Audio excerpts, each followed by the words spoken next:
보답할까? 다시 한번 읽습니다. 내게 주신 모든 은혜를 내가 여호와께 무엇으로 보답할까? 아멘. 아멘. 주님 감사합니다. 주님 교회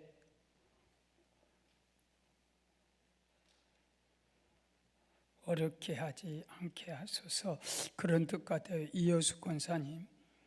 또 이효수 권사님은 그 자녀의 이름 서정화, 서정경, 서경수, 서민정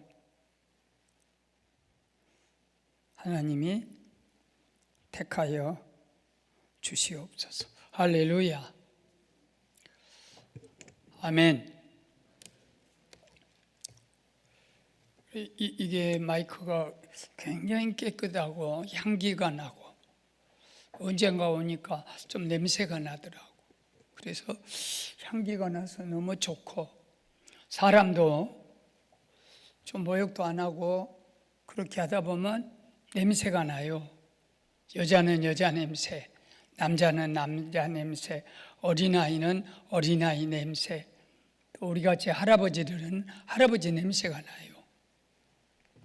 그러나 조금만 깨끗하게 하면 어떤 냄새가 나냐면 아주 깨끗한 냄새가 나요. 청결한 냄새. 아멘. 그래서 이번에 장마비에 대해서 나는 시를 쓰는 목사이기 때문에 시밖에 쓸 것이 없어요. 성도들은 기도하는 우리들은 기도밖에 할 것이 없어. 찬송할 것밖에 없어. 다른 거 아무것도 못 해. 우리가 정치가도 아니고 재벌가도 아니고 우리가 할 수 있는 거 그것은 내가 시다 그러고 매일 시를 쓰는데 장맛비, 여름 장맛비가 회초리 되어 세차게 이 땅 구석구석까지 때리더니 썩고 악취나는 쓰레기 더미를 휩쓸고 간다. 상식과 공정과 정의와 협치의 터는 여기저기 무너지고 무서운 사욕이 양심을 정복하며 심장이 썩고 있는 우리 공동체, 재산도 생명도 잃고 심각하게 피해 보며 여름 추위에 떠는 슬픈 이들은 힘없고 의지할 것 하나 없는 저지대에 사는 가난한 사람들 뿐이다. 이를 어쩌나 어리를 봐도 내일이 보이지 않는 이렇게 개탄스러운 세상은 처음이다. 결코 오래 사는 것이 지혜가 아닌 것 같다. 그럼에도 하늘을 바라보며 내일을 기다리며 기도하는 주님의 사람들아, 오늘은 우리가 저 광야에 나가 하늘 진노의 회초리 비를 대속으로 맞자. 장마비가 사람의 모든 추한 악독을 휩쓸어 가고 우리 함께 사는 모두가 깨끗하여질 때까지. 아멘. 시가 어려운가 보다. 아멘도 안 하네. 우리 교회도 기도하는 10손가락 안에 드는 사람들이 있어요. 영적으로 제가 기도를 보내는 거예요. 장로님, 권사님, 하나님이 진노의 비 같다. 재앙의 비, 홍수 때도 재앙, 불날 때도 그 소돔과 고모라. 아무래도 우리를 느낄 때는 재앙 같다. 우산 쓰지 마라. 비가 오면 가서 대신 맞으라. 우리라도 하나님 잘못했습니다 하고 대신 회초리 비를 맞자. 그래서 이 땅을 한 사람 의인만 있고 10사람 의인만 있어도 이 민족을 하나님이 안 멸하세요. 오늘 홍수로 못 오시는 권사님들을 이렇게 내가 생각해 보는 거예요. 저지대에 살지 않을까. 그래서 지금 홍수를 만나가지고 도저히 올 수 없어서 못 오신 거 아닌가 하는 그런 생각이, 목사의 입장에서. 중산층이나 잘 사는 사람은 홍수 아니라 불이 나도 IMF 와도 별 것이 없어요. 끄떡도 안 해요. 그럼 누가 제일 고생하냐면 수고하고 무거운 짐진 자들아, 다 내게로 오라, 내가 너희를 쉬게 하리라 했던 그 짐지고 수고하는 모든 고통스러운 사람들, 주님이 오라는 사람들, 지금도 아무리 경기가 어려워도요, 우리 교회만 봐도 끄떡없어요. 끄떡없어요.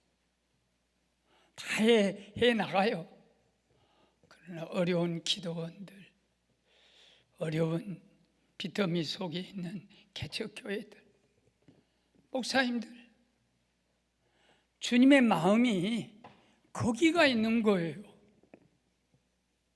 그 사람이 불쌍한 거예요. 그렇기 때문에 우리도 여기 와서 내가 비를 맞고 이 비를 다 매를 맞, 비가 회초리로 막 때리잖아요. 우리 집에 아파트 23층이에요. 물이 넘어가고 이불을 깔았는데 창틈으로 그런 일이 없어. 완전히 우리 아파트 전체가 23층까지 이거 물이 바람을 쳐가지고 유리를 뚫고는 못 오지만 유리창 밑에 창틀을 뚫고 들어와서 모두가 물바다가 됐어요. 그래도 목사님이 할 수 있는 것은 시밖에 쓸 것이 없으니까, 또 성도들이 할 수 있는 것은 찬송과 기도와 감사밖에 할 수 없으니까 그것만 하는 거예요. 다르게는 어떻게 살 길이 없어. 그래서 오늘은 특별히 어려움 속에, 이 어려움 속에도 우리가 어떻게 하면 하나님 은혜를 알고 하나님 은혜를 마음속에 생활로 적용하고, 그리고 그 은혜 속에서 감사하며 살 수 있을까. 찬송가 다 보면요, 자식이 죽었을 때 목사님들이 그 죽은 자식 앞에서 감사하며 불렀던 노래들, 소경이 돼가지고 아무것도 볼 수 없을 때 세상도 없고 나도 없고 구속한 주만 보이도다. 소경 그 시인 환희 크로스비, 내가 네 눈을 좀 띄어서 세상 보였구나. 주님, 지금까지도 나는 세상을 보지 않고 살았습니다. 나는 주님만 보면 됩니다. 소경아, 나 여리고 소경, 너 도대체 주님 눈 좀 띄어주시오. 너 뭐 하려고 눈을 뜨려고 그러느냐?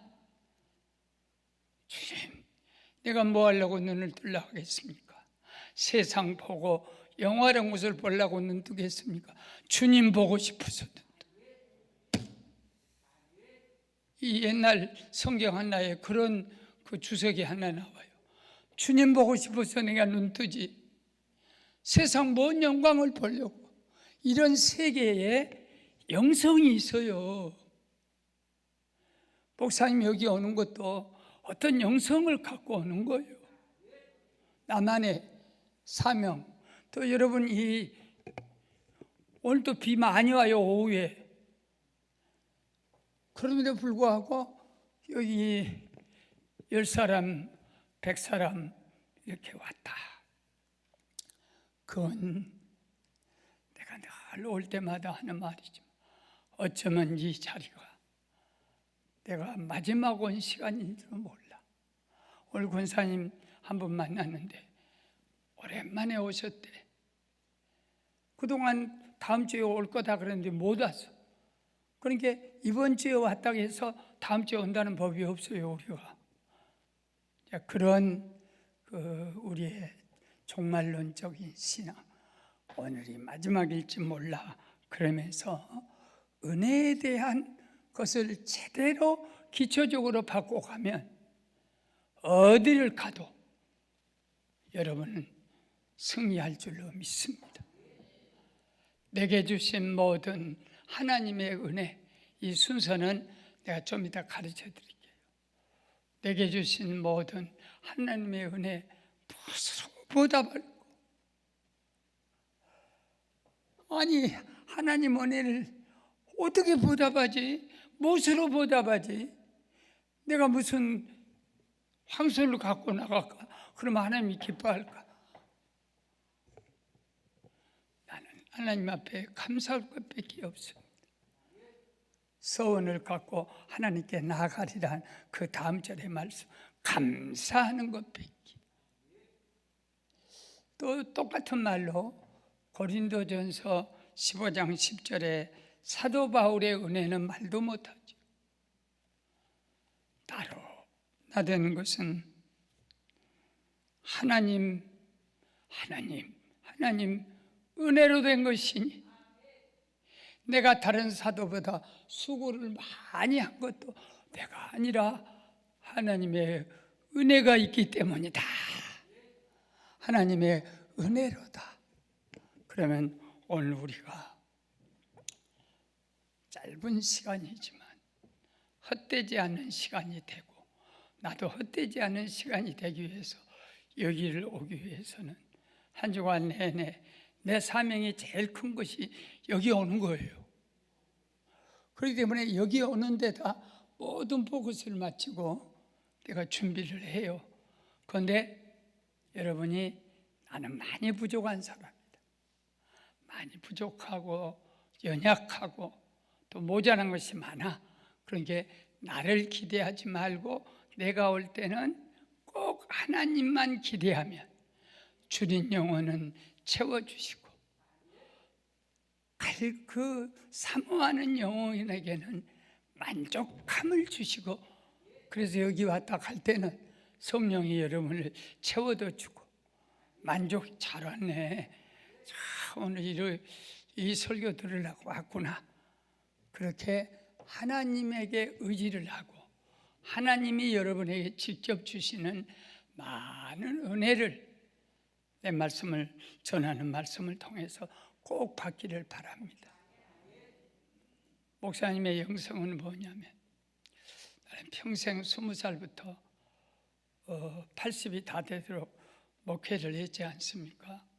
그럼 우리 사위도 설교할 때가 있고, 또 아주 어린 아들보다 더 어린 손자 같은 목사님들 설교를 내가 늘 들어요.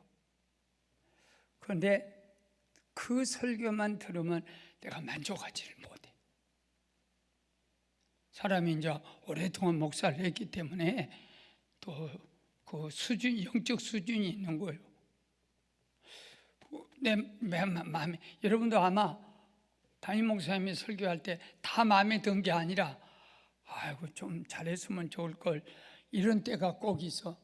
엄마가 밥 했는데 이왕 밥하는 거 갈비도 넣고 굴비도 넣고 뭐도 넣고 좀 잘해주지.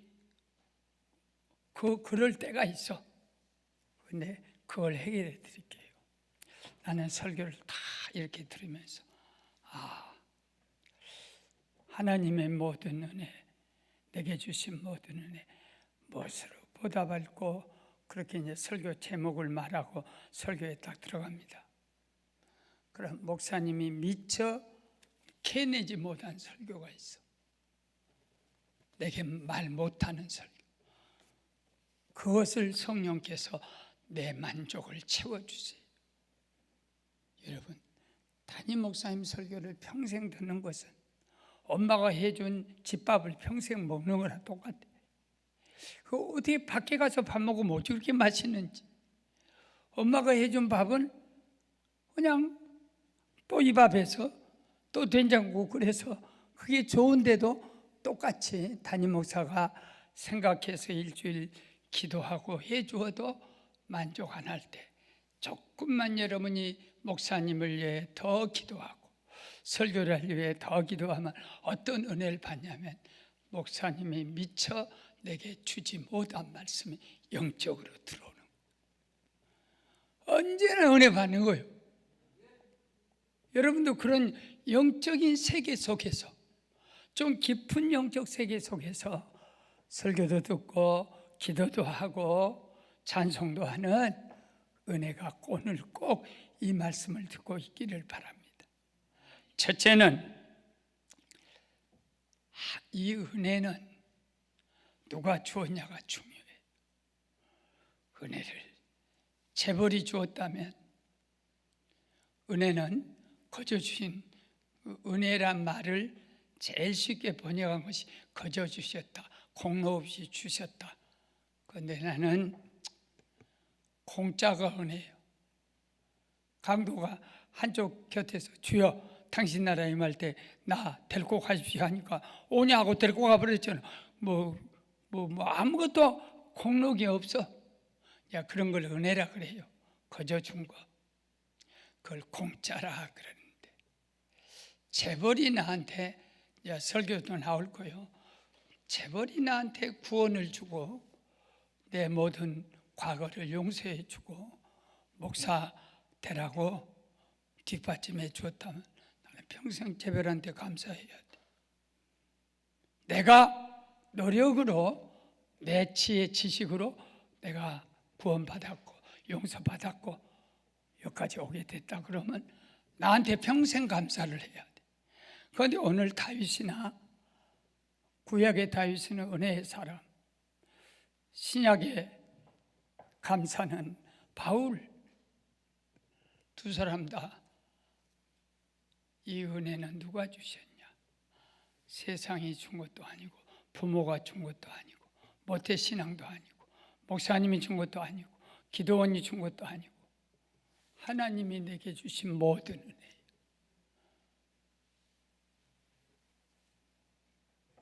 모든 은혜는 누가 주셨냐?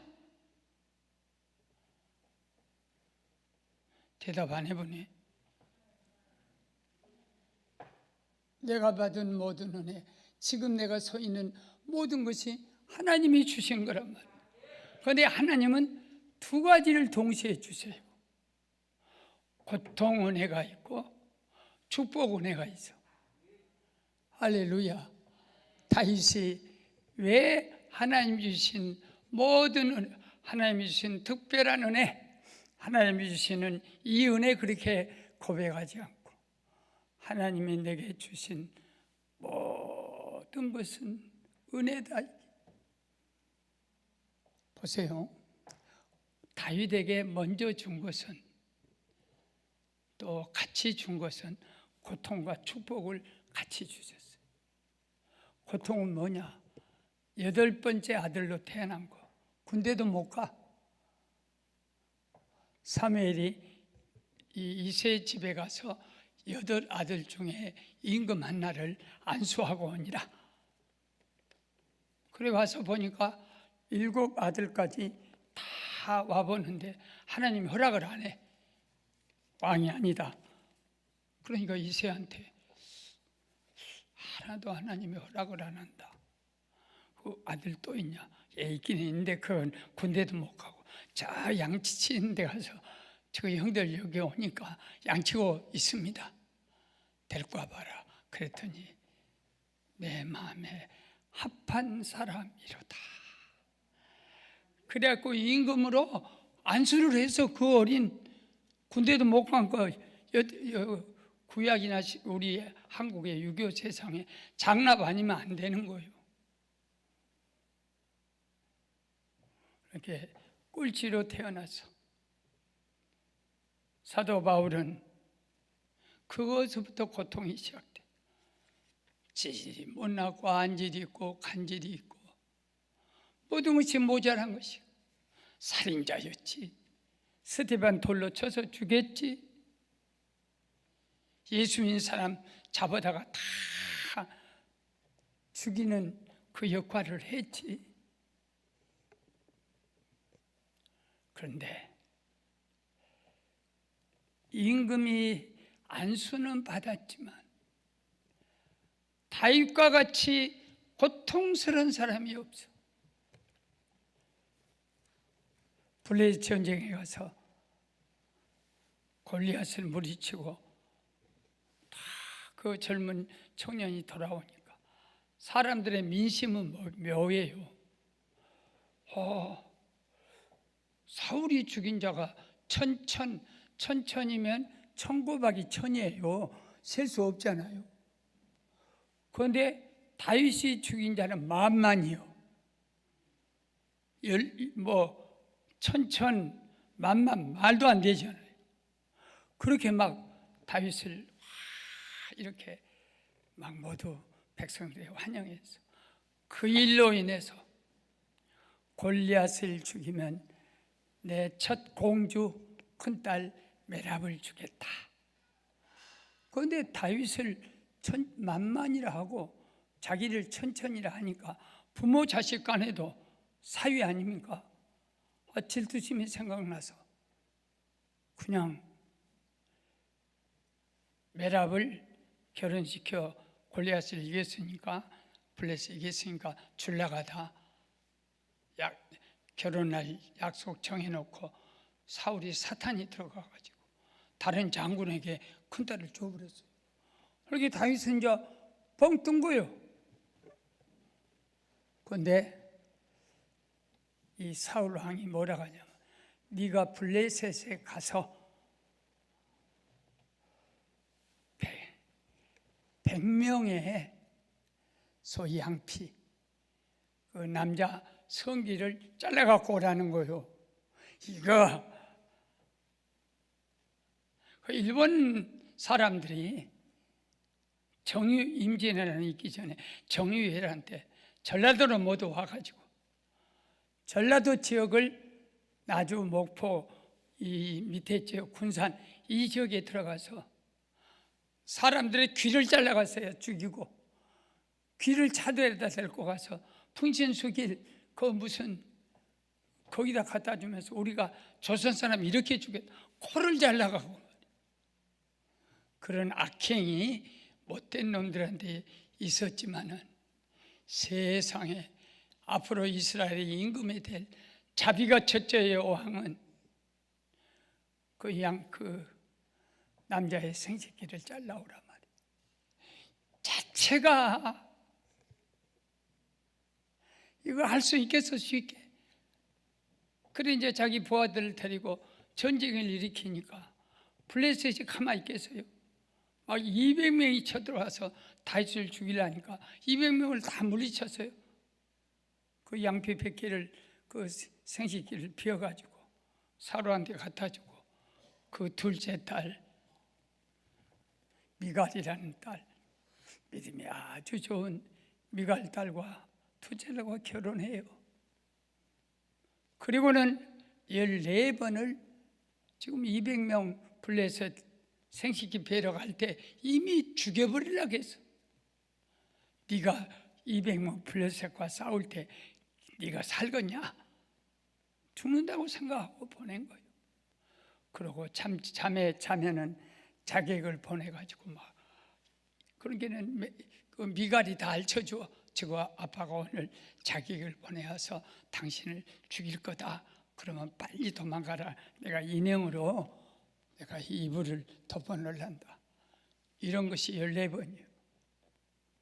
활을 해서 쏴서 죽이고 아들들에게도 다윗을 죽여라. 자기 사위인데 이렇게 평생 그 고난. 그런데 지난주에도 설교했죠. 고난 속에는 하나님이 숨겨놓은 것이 반드시 있다. 우리를 겸손하게 하고 너는 아무것도 아니다 하고 주님이 꼭 살 축복의 기름을 묻어놓듯이, 어디라도 홍해 바다 속에 기적을 묻어놓듯이, 홍해만 보면 안 돼요. 아멜렉만 보면 안 돼요. 골리앗만 보면 안 돼요. 거기 하나님이 꼭 묻어놓은 축복이 있거든. 그래서 얼마나 훈련을 잘 시켜. 아마 다음 주에는 내가 설교는 준비했는데, 다윗이 그 가장 위기에서 사는 법 3가지, 아마 다음 주에 어쩌면 내가 여기 다시 오게 되면 그 설교를 준비 많이 해가지고, 이 위기 때 우리가 살아가는 방법 3가지가 있더라고. 아주 보편적인 방법이지만, 그런 것처럼 미쳐가지고 남의 나라에 가서 임금님이 블레셋 나라에 가서 나 미쳤다 하면서, 미친 짓까지 하면서 자존심을 완전히. 그런데 다윗은 보세요. 여호와는 나의 목자다. 내가 부족함이 없으리로다. 하나님이 나의 목자인데 내가 뭐 부족해? 암병이 5가지가 오면 나 암병 때문에 못 살아. 하나님이 나의 목자시니 100가지 암이 온다 할지라도 나는 두려움이 없으리라. 여호와는 나의 목자시니 내게 부족함이 없으리로다. 그가 나를 푸른 초장에 놓으시며, 이런 것들이 다 푸른 초장입니다. 푸른 초장에 놓으시며 쉴 만한 물가로 인도하시는도다. 비록 내가 사망의 음침한 골짜기를 다닐지라도 나는 해 같은 거 두려워 안 해. 왜? 주께서, 숨어 계신 주께서 나와 함께 계시기 때문에.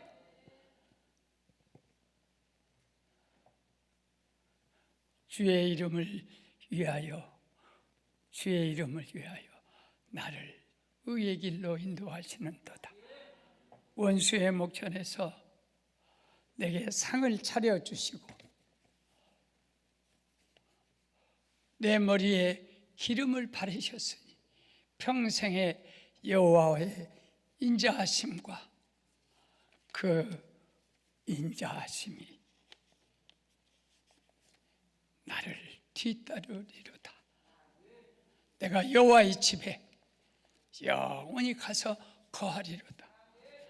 그 어려운 일과 그 어려운 삶 속에서도 하나님이 항상 함께 계셔서 고통 속에서 우리를 겸손하게 만들고 하나님만 찾게 합니다. 다윗은 시편 다 읽어보십시오. 계속 하나님만 찾아요. 야훼 하나님, 나의 힘이 되신 하나님.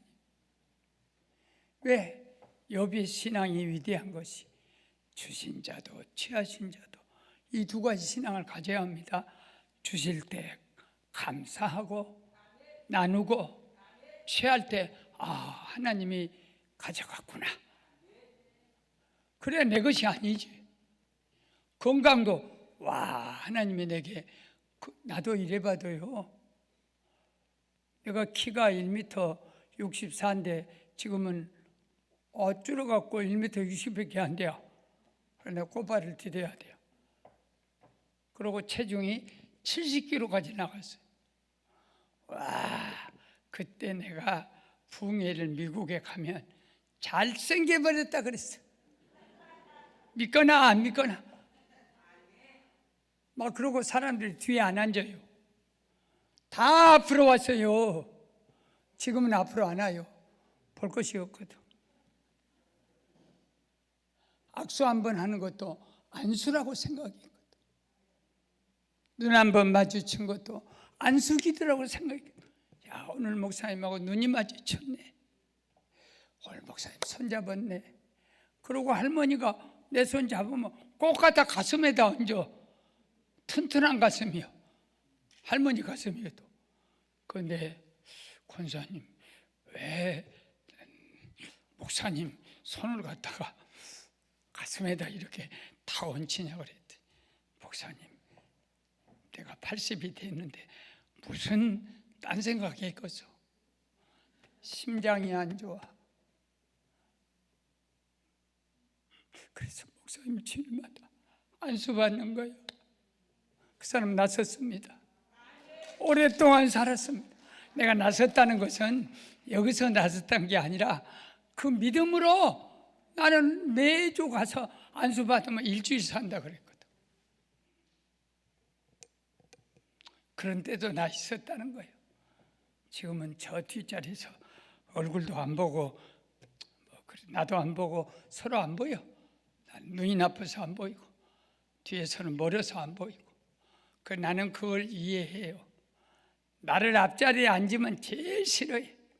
기침을 많이 해놔서 내 자리는 저 뒷자리야. 기침 마음대로 해도 지장 안 가고, 기침 많이 나면 밖에 가서 막 이렇게 기침할 수 있어서. 그 내가 다 알아. 우리 교회에서도 앞으로 앉아, 앞으로 앉아. 가만 놔둬. 결핵 환자가 왔는지 몰라. 천식 환자가 왔는지 몰라. 앞에 못 앉는다. 부끄러워서. 그래, 뒤에 앉아서 기침하다가 빨리 밖으로 나가서 가래도 뱉고. 내가 다 경험해봐서 알지. 여러분, 고통이 올 때 하나님을 찾게 되고, 성경을 찾게 되고, 찬송을 찾게 되고, 그러고 축복이 올 때는, 고통이 올 때 절망을 조심해야 돼요. 에이, 나는 끝났어. 여러분, 기독교인에게 끝은 없어요. 우리가 죽으면 하늘로 가는데 무슨 끝이요? 시작이지. 기독교인은 절망이 없는 거예요. 죽으면 하늘로 가는데 무슨 놈의 절망? 병들면 의사가 못 고치면, 하나님이 안 고치면 너 얼른 오니라. 스데반 돌에 맞아. 피투성이 돌로, 이런 돌이에요. 돌로 쳤다 하면은 집행관이 이런 큰 돌 갖고 칵 때리는 거예요. 엄해 아파라. 내가 죽겠다. 그 속에서 가만두면 어떡해? 주님이 얼른 와서 보듬고 가야지. 이게 사도행전 7장입니다. 주님이 벌떡 일어나더니 얼른 와라. 내 새끼 얼른 와라. 얼마나 아프겠냐? 여기 오면 아픈 거 없어져 버려. 그런데 어찌 그것이 절망입니까? 소망이지. 우리는 죽어도 절망의 얘기를 하지 말고, 안 된다 얘기하지 말고, 안 되는 거 어디가 있어? 로마서 8장 28절도 몰라요? 하나님 사랑하고 뜻대로 살라고 애를 써봐. 그럼 모든 것이 합력하여 하나님 뜻대로 돼야 선을 이루어. 그럼 무슨 놈의 절망이야?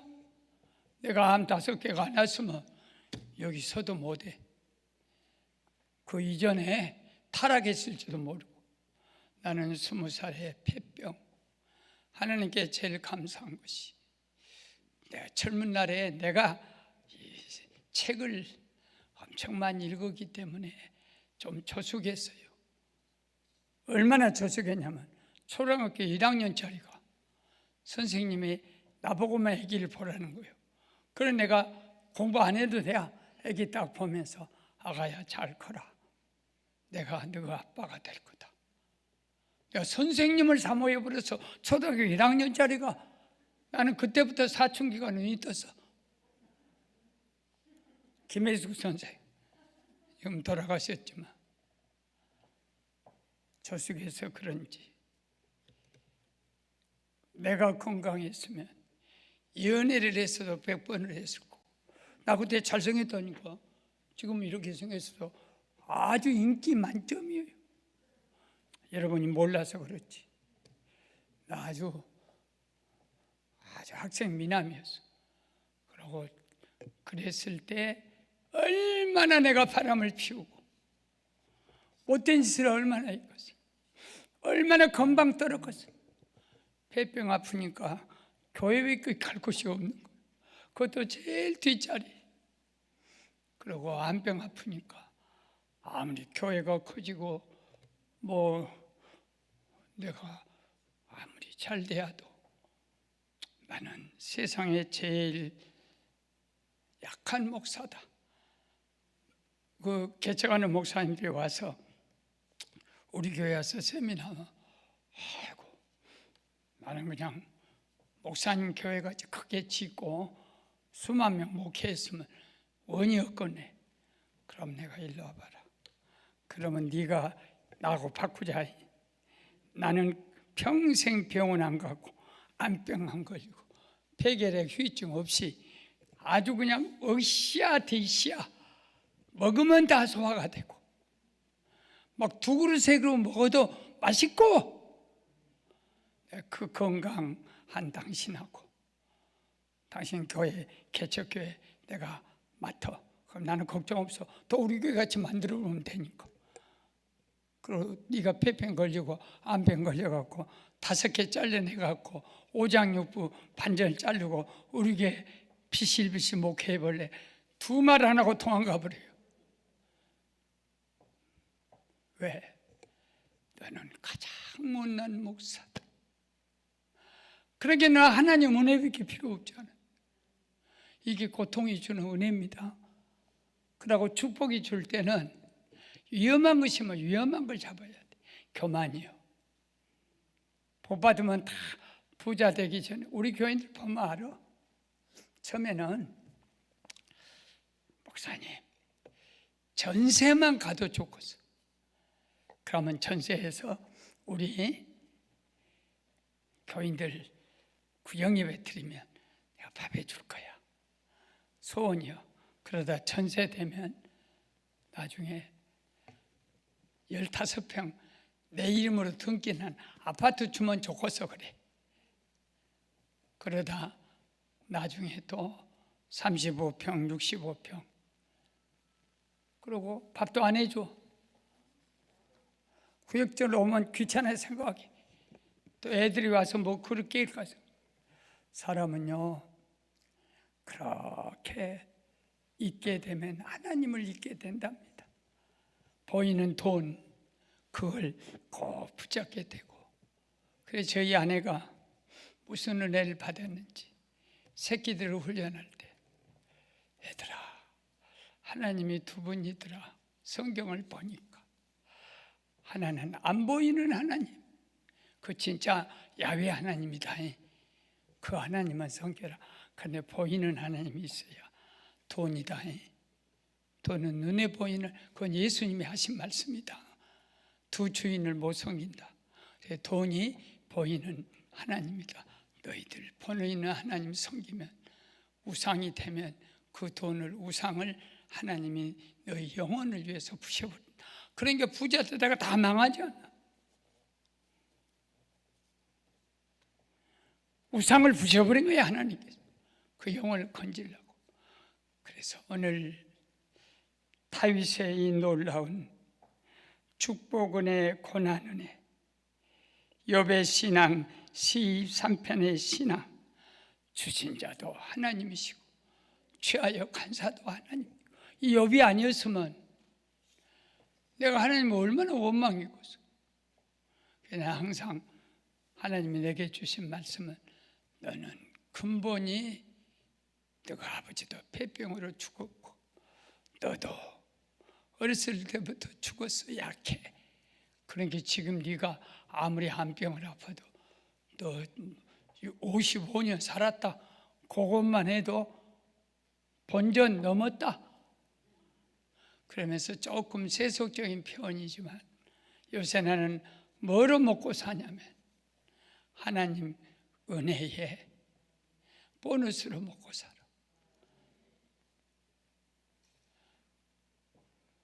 하나님의 은혜만 주냐? 이자도 주고 은행에 몇 개 넘어? 이자도 줘도 이자 갖고 먹고 산 사람 많잖아요. 또 보너스 갖고 먹고 산 사람도 많잖아요.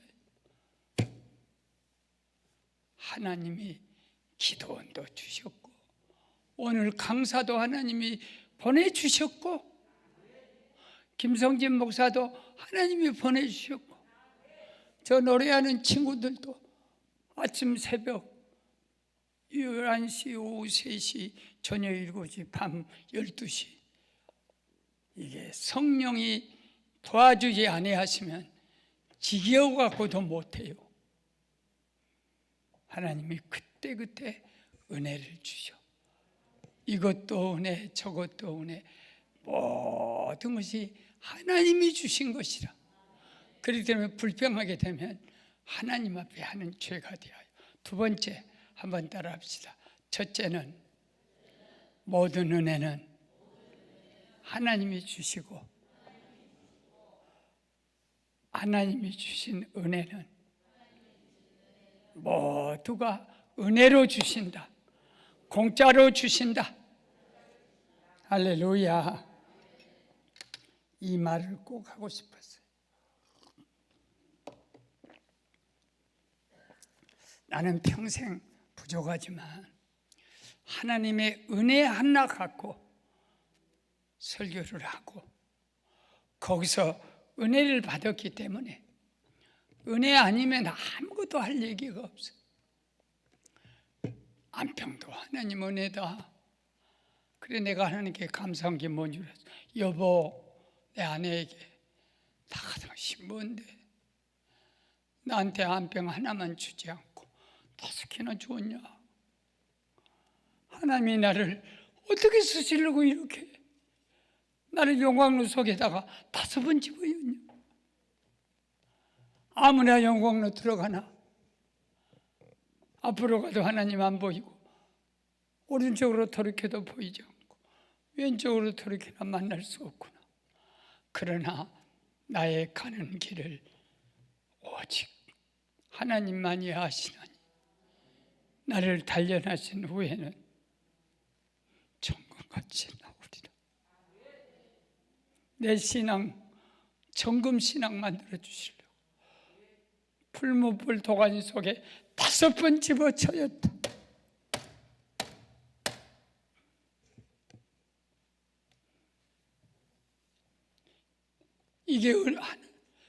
이게 은혜를 주신 거예요. 나한테 한 번 주어도 죽겠다 못 살겠다 하는데 나는 5번을 주었어요.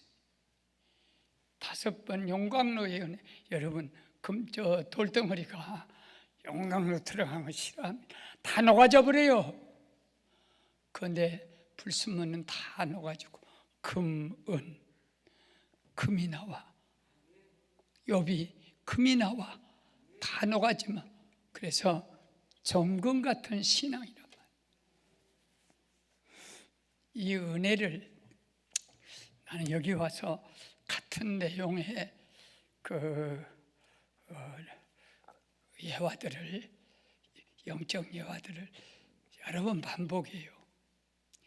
우리 하나님의 은혜가 얼마나 큰지를 모르기 때문에 그 하나님의 은혜가 얼마나 크다는 것을 숫자적으로 가르쳐 주니라고. 10,000달란트 빚진 자가 임금한테 용서를 빌었어요. 10,000달란트는 평생 갚아도 못 갚을.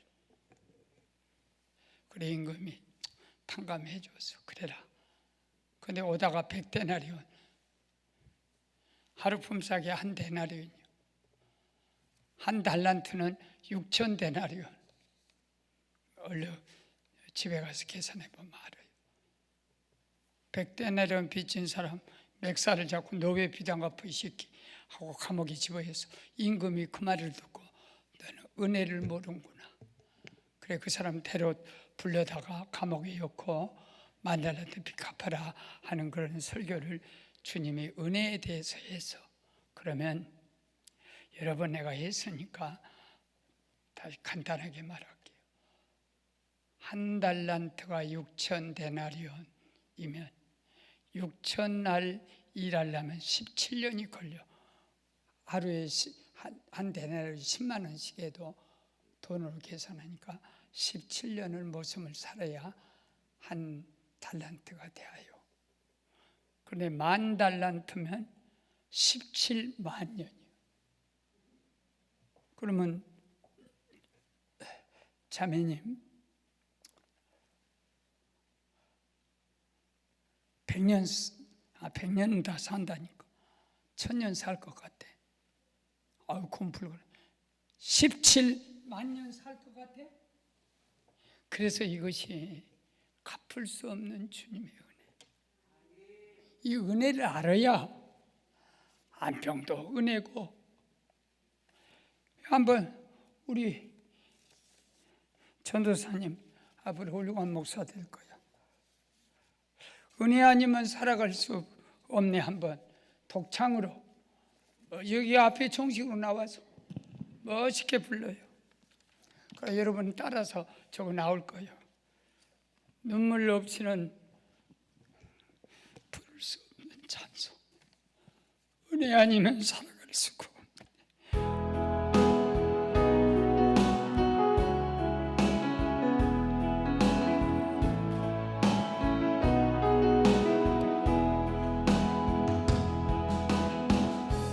은혜 아니면 살아갈 수가 없네.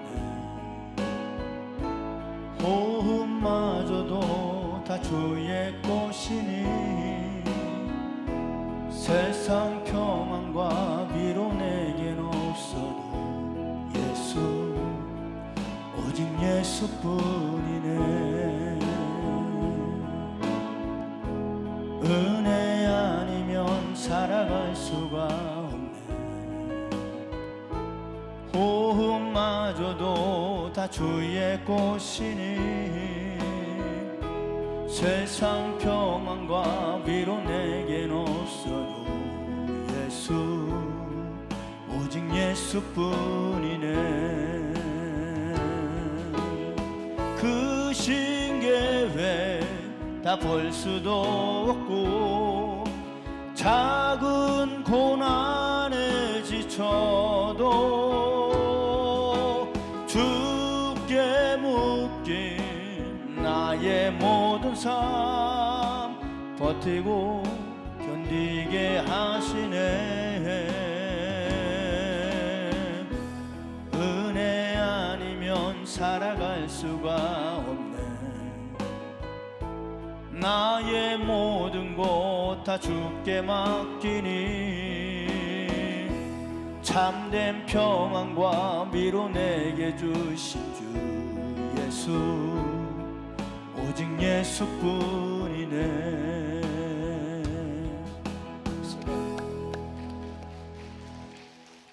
혹시 암 환자가 왔거든. 실패하고 도저히 자식들을 컨트롤할 수 없는 그런 자리가 왔거든. 이 찬송을 부르면 눈물이 솟습니다. 눈물을 흘릴 때까지 하루만 한번 불러보십시오. 모든 것은 다 내게서 떠나갑니다. 주의 은혜가 내게 임했는데 눈물로 암병이 빠져나갑니다. 왜 울고 기도하고 통곡이 기도하고 찬송을 부르면 왜 눈물이 나? 내가 참 목도 샜지만은 내가 찬송을 부르면 눈물이 나와요. 그게 집에서는 얼마나 좋지. 교회에서는 누가 내가 강단에서 찬송 부르면 우는데 누가 닿지 할 사람이 있어. 그래서 설교하다가 이 찬송을 부르면 눈물이 나고 눈이 막 흐려져 버려. 비가 와갖고. 그러고 이놈만 눈물만 나면 좋겠는데 지금 동생 콧물도 같이 덩달아서. 그 다음에 우리 천사님 그 찬송 하나가 우리의 병을 고쳐요. 은혜라는 요새 나와 있는 찬송인데 회개를 말하는 은혜 이거 있지. 이거 갖고 해도 돼요. 그렇지. 그거는 프로야 프로. 은혜 한번 나와봐요. 여러분. 잠깐. 그 피아노를 조그맣게 하고 육성으로 한번 들어보자고. 피아노를 조그맣게 좀 맞춰주고. 맞아.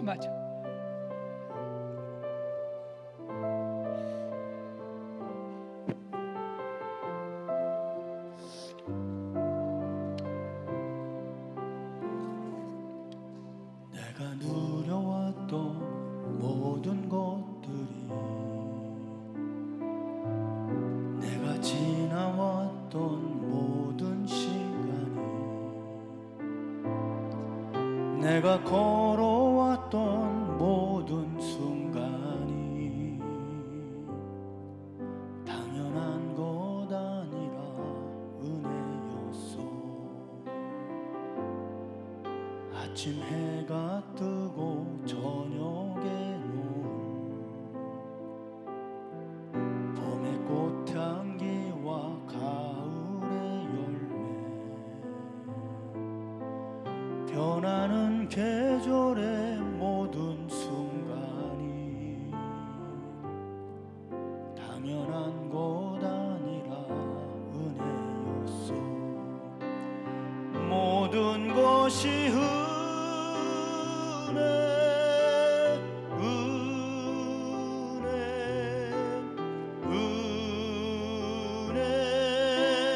한없는 은혜, 내 삶에 당연한 것 하나도 없었던 것은 모든 것이 은혜였소.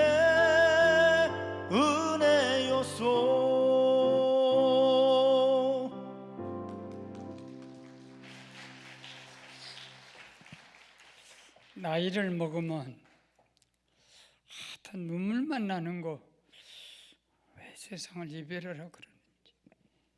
밥을 먹어도, 친구를 만나도, 교인들을 만나도, 성경을 읽어도, 찬송을 해도 눈물이 앞을 가려서 흐려져 버려요.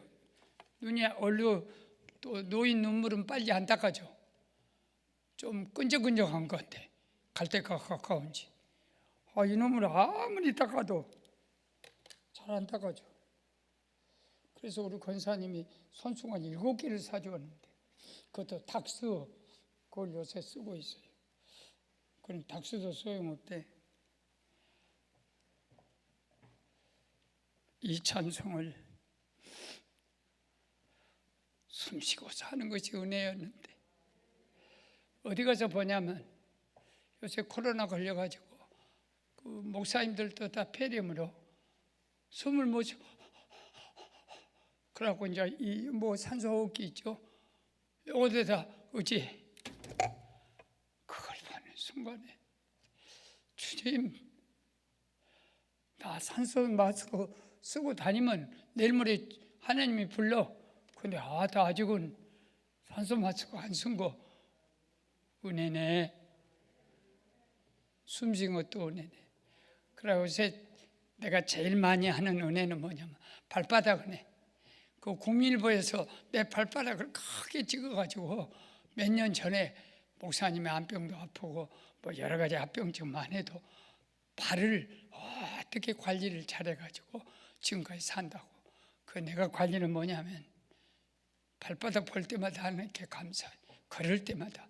왜냐하면 하나님이 나 태어날 때 대폐지를 어떻게 잘했든지 움퍼가니 해가지고 평발이 아니고 여기는 들어가고 이가지고 내가 80이 다 됐는데 발바닥이 그냥 좀 울퉁불퉁하면 맨날 자빠지잖아. 저녁에 발바닥 볼 때마다, 아침에 양말 신을 때마다, 어메 우리 하나님 손으로도 대폐질을 했을 텐데 이렇게 잘해놨네. 평범하니 내 체중을 이기지 않아. 하루 종일. 잘 봐요.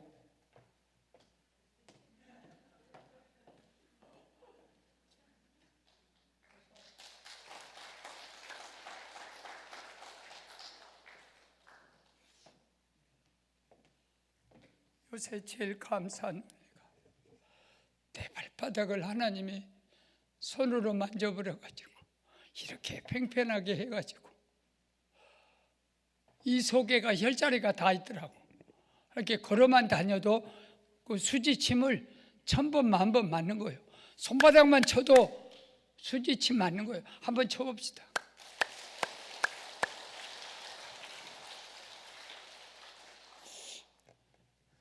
은혜를 모르면 천하만금을 주어도 어떻게 보답해야지? 이게 없어. 고통을, 암병을 5가지 10가지를 주어도 은혜를 못 깨달으면 하나님이 나를 버렸나 봐. 다른 사람은 하나도 안 주더만 목사님 나한테 더럽게 많이 주어버렸네. 아니요. 은혜가 뭘까? 용광로 속에다 5번 집어였구나. 내가 제일 좋아하는 찬송은 이제껏 내가 산 것도 주님의 은혜라. 또 나를 장차 본향에 데려가 주시리라. 이것이 늘 입속에 나와 한 절 찬송. 이제껏 내가 산 것도 주님의 은혜라. 또 나를 장차 본향에 인도해 주시리. 발바닥 박수 쳐봐요. 땅 굴러봐. 얼마나 박수도 잘 치는지. 하나님 대배질 얼마나 잘해주세요. 그리고 이제 하나만 더 해야 돼요. 조그맣게 하나만 더 할게요. 따라합시다. 모든 은혜는 하나님이 주셨고 공짜로 은혜로 주셨고 보답할 수 없는 은혜를 주셨다. 우리가 보답 못해. 아주 좋은 내 체험이 있으니까 오늘 은혜 받아요. 은혜를 은혜로 아는 것은 첫 번째 보답이요. 아니 뭐 내가 너한테 뭘 줬는데 그것도 은혜 모르면 그건 얼마나 환장하지. 우리 장애인 가진 엄마의 얘기요. 목사님, 우리 아들이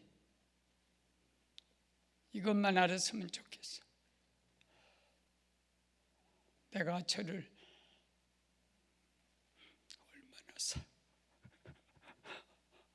얼마나 사랑한다는 걸 한 번만 알아줘도 좋겠어. 그 장애인은 엄마 사랑을 몰라요. 밥 먹을 때마다 엎어버리고 엄마 가슴에 발을 차고 애는 커지고 엄마는 약해지고 하니까 날마다 두드려 맞아.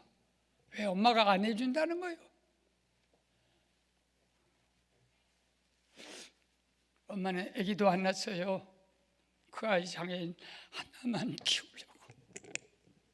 몰라. 하나님이 우리에게 모든 은혜를 다 주셔도 그거 모르면 얼마나 그런 게 하나님이 알아주는 것은 찬송하는 거, 기도하는 거, 의지하는 거, 감사하는 거, 이것이 하나님 은혜를 아는 자가 감사하지. 그래서 나는 날마다 눈물이요. 늘 울어도 눈물로서 갚을 길 없어. 이 몸밖에 없는데, 늙은 것밖에 없는데, 주님 이거 받아요. 한 가지 알아야 돼요. 하나님 은혜를 17만 년 살아도 못 갚는다는 은혜를 알아야 돼요. 그 다음에 두 번째는 빚진 자로 사는 거예요. 사도 바울이 나는 빚진 자다. 혹시 우리 전도사님, 우리 찬양을 지휘했던 김석균 집사학교 선생이었는데 지금은 음악 목사가 돼가지고 방송국에서 재직하는 목사인데 그 빚진 자 돼요. 한 번 더 나와요. 오늘 복 엄청 받았네. 다른 강사들은 안 믿겨.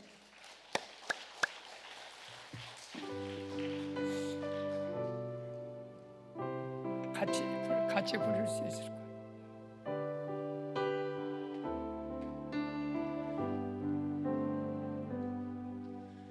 죄악에 속은 내 욕심을 주님이 쓰시리. 하네.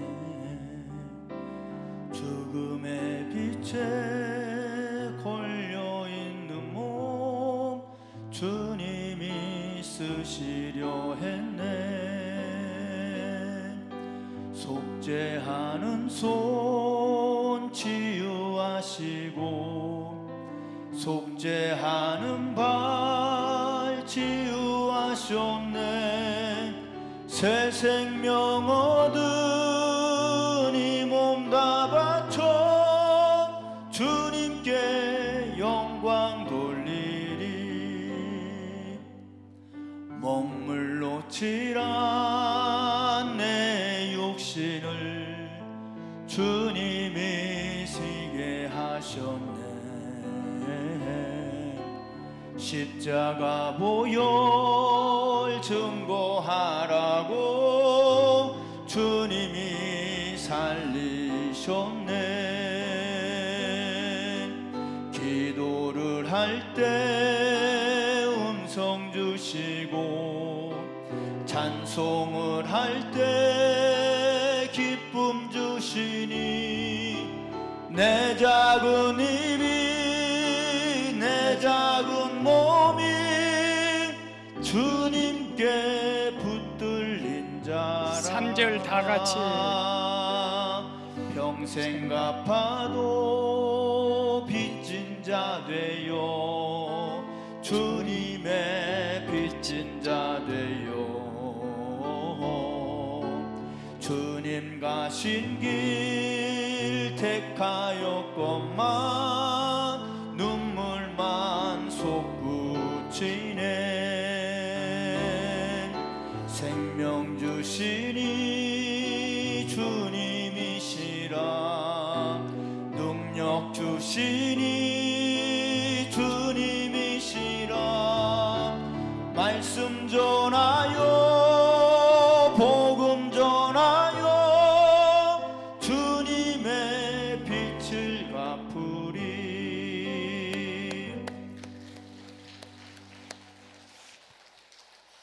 몇 년 안 가서 훌륭한 리더가 될 거예요. 지금도 훌륭하지만 여기서 평생 갚아도 17만 년을 갚아도 빚진 자 되어 주님의 빚진 자 되어 주님 가신 십자가 지니고 가는 태가였지만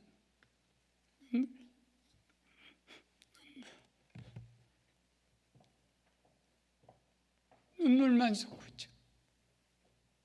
갚을 수가 없으니까. 빚도 못 갚은 것이 무슨 불평이야. 내가 이제 좋은 내 목사의 체험으로 여러분 큰 은혜가 될 거예요.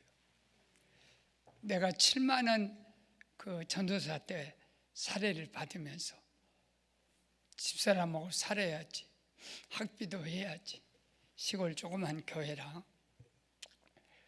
그때 이제 서울에 이제 신대원 신학교로 시험에 합격했는데 그때 학비가 얼마였냐면 입학금조차 합쳐서 50만 원이었어요.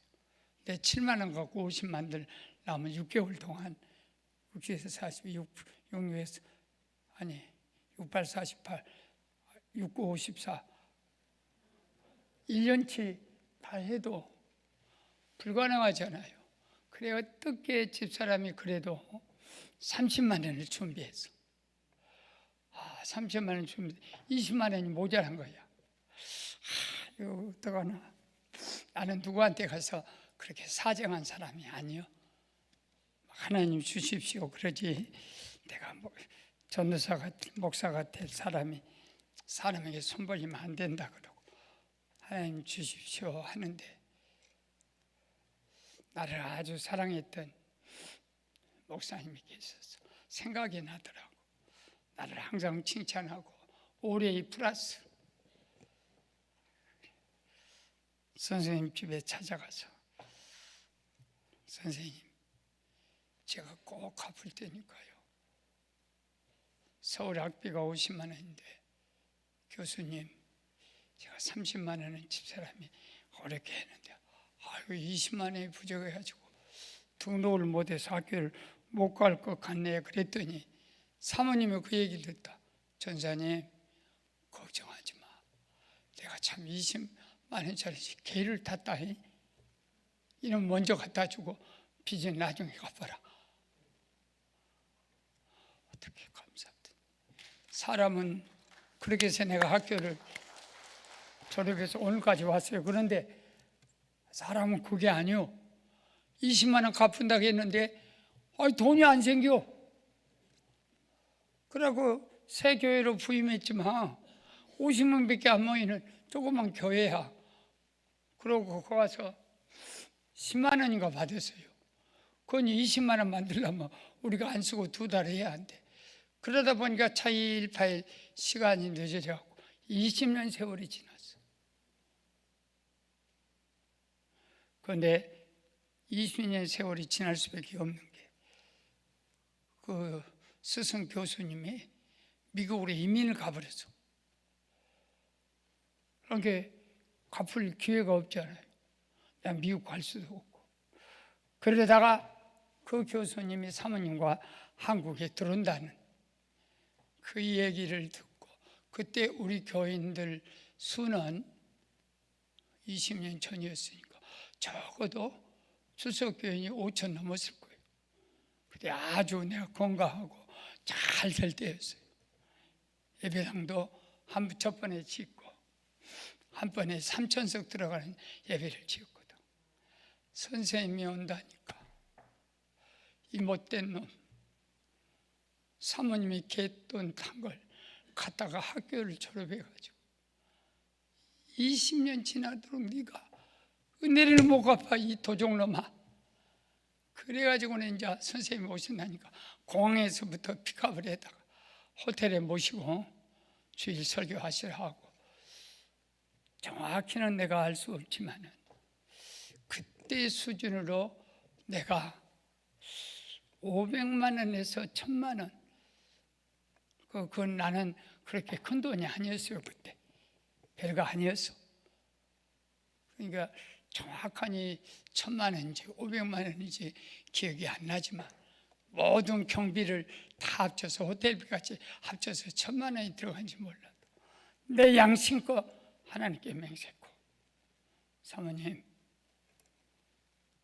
내가 배은망도 그래 나는 사모님 덕분에 이렇게 교회가 잘 된 갚을 기회만 생각이지 못 갚고 그런데 오늘 목사님 사모님이 오신다니까 이건 사모님이 그때 20만 원 준 그 비용이야. 이 사모님 몰라. 도와준 적 없는데 아니요. 그러고 막 사용하길래 나한테 이게 1,000만 원이 이런 500만 원 이건 돈이 아무것도 아닙니다. 그렇게 내가 잘 됐습니다. 그래가지고 2-4번을 잘 모셔드리고 공항까지 가서 다 미국 가실 수 있도록 그러고 나니까 내 응어리가 풀어져.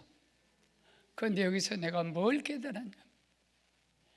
야 이 자식아, 내가 한 말이요. 나는 항상 하나님이 나 부를 때 이 새끼야, 이 자식아 그렇게 호칭을 써요. 야 이놈의 종놈아, 너는 너희 선생 사모님 돈 20만 원을 빌려갖고 빚쟁이가 돼가지고 20년 만에 500만 원, 1,000만 원 갚았다고? 그러면서도 네가 마음에 은혜가 졌냐? 나는 너를 위해서 십자가에서 죽었다. 그 빚값으로 너를 구원해서 여기까지 오게 했는데 네가 너 그 스승한테 사모님한테 갚는 그 간격만큼이나 빚진 자라고 생각하냐? 그걸 깨달았다는 거예요. 그래서 평생 갚아도 나는 선생님한테 그걸 갚아놓고 어떻게 자부심이 생기든지 우리 형창들이 그걸 알고 책에다 이 수필을 국민의회에 냈던 거거든요. 게시에 냈던 걸 고목사 이번에 책 만들 때 이 글 좀 낼게. 나는 몰랐어요. 그런 글이 내 고백이 되었어요. 여러분, 아무리 사람의 부모 은혜를 어떻게 갚고 스승의 은혜를 어떻게 갚고 세상의 기도원의 은혜를 어떻게 갚겠어요? 못 갚아. 주님의 은혜는 갚아도 17만 년 지나도 못 갚아. 끝. 설교.